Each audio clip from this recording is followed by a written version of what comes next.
बिस्मिल्लाहिर्रहमानिर्रहीम। अस्सलाम वालेकुम नाज़रीन, मैं जवाद यूसुफ़ हूँ और आप सबको अपने ऑफिशियल चैनल में खुश आमदीद कहता हूँ। नाज़रीन, गज़ा में जो दिल दहला देने वाली सूरत हाल है और गज़ा में इस वक्त क्या मौजूदा सूरत हाल है, मगरबी किनारे पर इजरायली आबादकारों ने क्या तबाही मचाई हुई है, उस हवाले से आज हम बात करेंगे। साथ ही साथ इसराइल ने एक और इस्लामी मुल्क पर हमला कर दिया है और अफसोस के साथ दुनिया इस वक्त खामोश तमाशाई बनी बैठी है। दुनिया की क्या ज़िम्मेदारी बनती है नाज़रीन, ये सवाल हम आपसे करते हैं। किस इस्लामी मुल्क पर हमला किया है वो भी हम आपके साथ आज शेयर करेंगे। साथ ही साथ अमेरिका के लिए एक बुरी खबर है, अमेरिकी सदर के लिए एक्चुअली एक बुरी खबर है, और वो बुरी खबर ये है कि अमेरिका की 20 रियासतों ने डोनाल्ड ट्रंप के ख़िलाफ़, अमेरिकी सदर के ख़िलाफ़ मुकदमा दायर कर लिया है।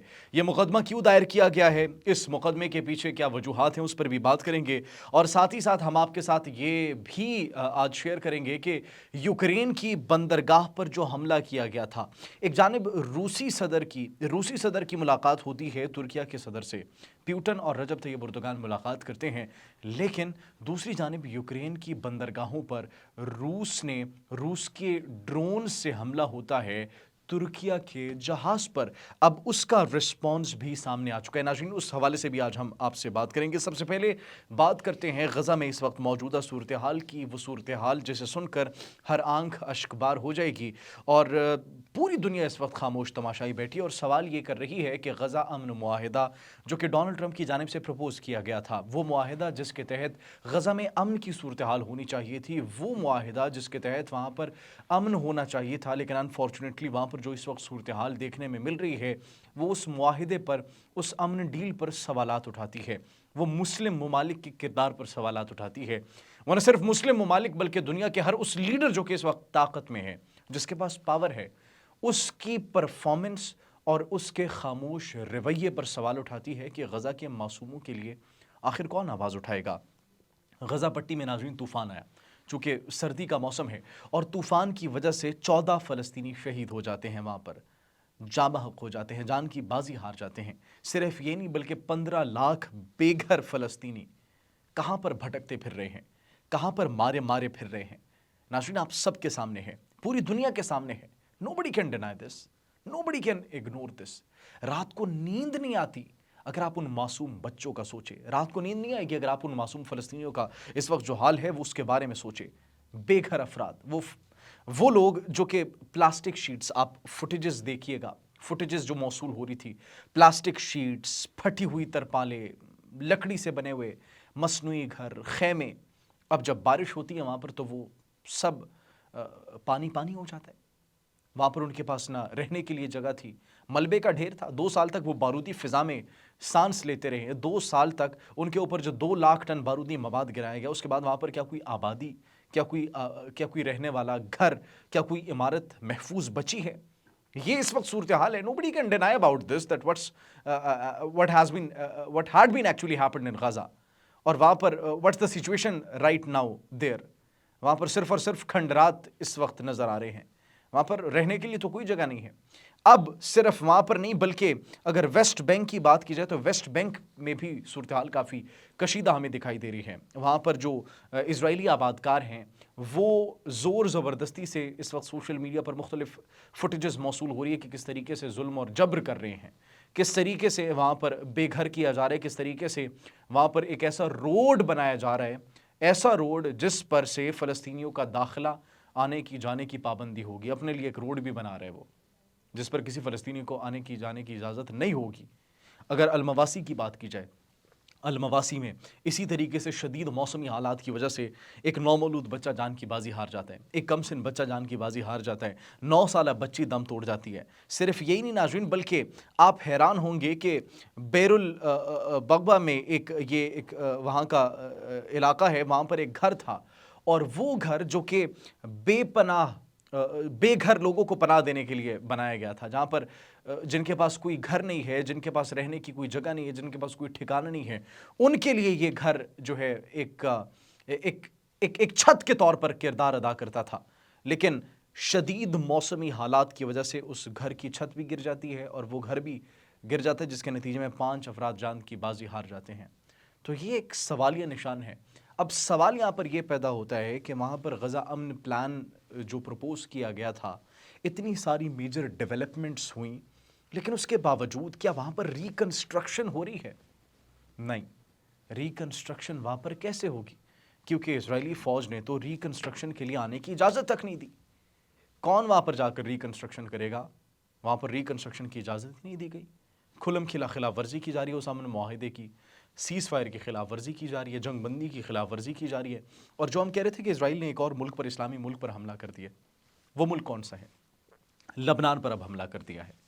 لبنان پر حملہ کر دیا گیا ہے اور مسلسل جنگ بندی کی خلاف ورزی کی جا رہی ہے، اور لبنان چیخ چیخ کر یہ کہہ رہا ہے کہ دیکھیے یہ جنگ بندی کی خلاف ورزی کون کر رہا ہے اور کیسے کر رہا ہے، تاکہ پوری دنیا کو یہ معلوم ہو کہ جب کل کو ہم جواب دیں گے، کل کو جب ہم ریزسٹنس کریں گے، کل کو جب ہم مزاحمت کریں گے، تو پھر کسی کے پاس کوئی جواز نہ ہو کہ ہم نے یہ کارروائی کیوں کی، کسی کے پاس یہ جواز نہ ہو کہ ہم نے یہ اقدامات کیوں کیے۔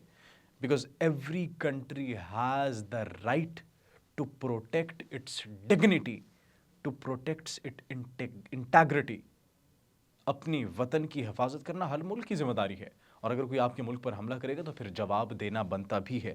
ناظرین، جنوبی لبنان پر یہ حملہ کیا گیا اور توپ خانوں کا استعمال کیا گیا، پھر ساحل کے قریب ماہی گیروں پر بھی حملہ کیا گیا، بمز برسائے گئے ان پر، اور صرف ماہی گیروں پر حملہ نہیں کیا گیا، ان پر فائرنگ بھی کی گئی اور ان کی کشتیوں کے اوپر بم گرائے گئے ہیں، لیکن دنیا خاموش تماشائی بنی ہوئی ہے۔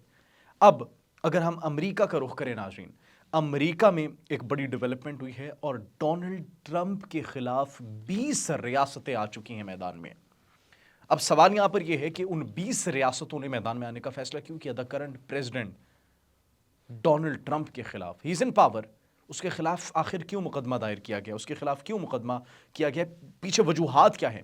ناظرین، ڈونلڈ ٹرمپ نے ٹیرفز لگائے دیگر ممالک پر، کافی ممالک پر ٹیرفز لگائے، پاکستان پر بھی لگائے، بھارت پر بھی، اور وہ ممالک جن کے ساتھ ان کے تعلقات کشیدہ ہیں، خراب ہیں، ان پر تو ٹیکسز کی اور ٹیرفز کی بھرمار کر دی گئی۔ اب ٹرمپ نے فیس عائد کی $1,00,000 کی، کس پر عائد کی گئی؟ وہ لوگ جو کہ H-1B ویزا کے تحت امریکہ جاتے ہیں۔ اب اس کے خلاف 20 ریاستوں نے ڈونلڈ ٹرمپ کے اس اقدام کے خلاف اس پر جو ہے اس کے خلاف مقدمہ دائر کر دیا۔ اب یہ H-1B ویزا ایکچولی ہوتا کیا ہے؟ H-1B ویزا ناظرین، اگر اس کی ہم بات کریں تو یو ایس کے ورکرز جو ہیں، امریکہ میں جو لوگ اس وقت رہ رہے ہیں، وہ اپنے بزنسز کے لیے، پروجیکٹس کے لیے، اپنے کاموں کے لیے جو فورن نیشنلز کو ہائر کرتے ہیں، ایشین کنٹریز سے، دیگر ممالک سے، جن کو ان کو کم ویجز پر اپنا کام کروانا پڑتا ہے، مطلب ان کو کم آپ پیسے دیتے ہیں اور وہ کام کر لیتے ہیں، تو اس ایک ویزے کے اوپر $1,00,000 فیس جو عائد کی ہے۔ اب یہ ان کے حق میں ہی تھا کہ یو ایس ورکرز فورن نیشنلز کو، فورن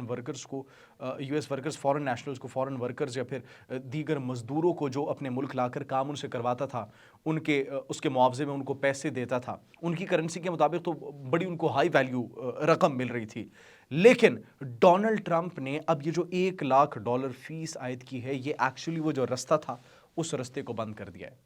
اب وہ سارا بوجھ کن پر جائے گا؟ ان یو ایس ورکرز پر جائے گا، کیونکہ اتنی فیس ایک ملازم، ایک ورکر تو کبھی بھی ادا نہیں کر سکتا۔ اس کا مطلب وہ رستہ رک گئے کہ دوسرے ممالک سے لوگ آئیں گے کام کرنے کے لیے امریکہ۔ تو اب 1 2 3 نہیں بلکہ 20 ریاستوں نے اس اقدام کے خلاف، ڈونلڈ ٹرمپ کے خلاف مقدمہ دائر کیا ہے، اور ایکچولی اب ڈونلڈ ٹرمپ کے لیے مشکلات میں اضافہ ہونے والا ہے۔ اگلی ناظرین، آج کی آخری خبر، یوکرین کی بندرگاہ پر حملہ کیا جاتا ہے، اور یوکرین کی بندرگاہ پر اس جہاز پر حملہ کیا جاتا ہے جو کہ ترکیہ کا تھا۔ ایک جانب ترکیہ کے صدر کی اور روس کے صدر کی ملاقات ہوتی ہے، اور دوسری جانب روس کے ڈرونز، میزائل سے حملہ کیا جاتا ہے ترکیہ کی کارگو شپ پر۔ تو بڑا یہ ایک انپریسیڈنٹڈ سی سچویشن تھی، ہم نے آپ کو اپنے پچھلے ولاگ میں بتایا تھا۔ اب ترکیہ کا اس پر جواب آیا ہے اور انہوں نے مذمت کی ہے اس کی، اور جب تحقیقات ہوئی تو یہ پتہ چلا کہ ڈرائیورز اور جتنا بھی عملہ تھا وہ بحفاظت نکال لیا گیا تھا، وہ محفوظ تھا، نشانہ کارگو شپ کو بنایا گیا تھا۔ اس کا مطلب ہم نے آپ کو پچھلے ولاگ میں بتایا تھا کہ ہر وہ ملک جو کہ یوکرین کو مالی معاونت یا پھر ان کو مضبوط کرنے کی کوشش کرے گا، ان کو ٹریڈ کرے گا، رشیا نے اپنی ریڈ لائن ڈرا کر لی ہے اور رشیا ان کے خلاف اقدامات کرے گا، چاہے وہ کوئی بھی ملک ہو. تو دیٹس دا ریزن انہوں نے حملہ کیا.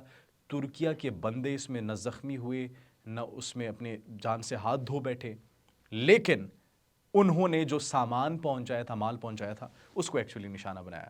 تو یہ ایکچولی اس کے پیچھے ریزن تھی کہ رشیا نے کیوں حملہ کیا ہے اس پر, کیونکہ وہ یوکرین کی ڈیولپمنٹ نہیں دیکھنا چاہتے. آپ اس بارے میں ناظرین کیا سوچتے ہیں؟ کمنٹ سیکشن میں اپنی قیمتی رائے سے ضرور آگاہ کیجیے گا. اپنا بہت خیال رکھیے. اللہ نگہبان.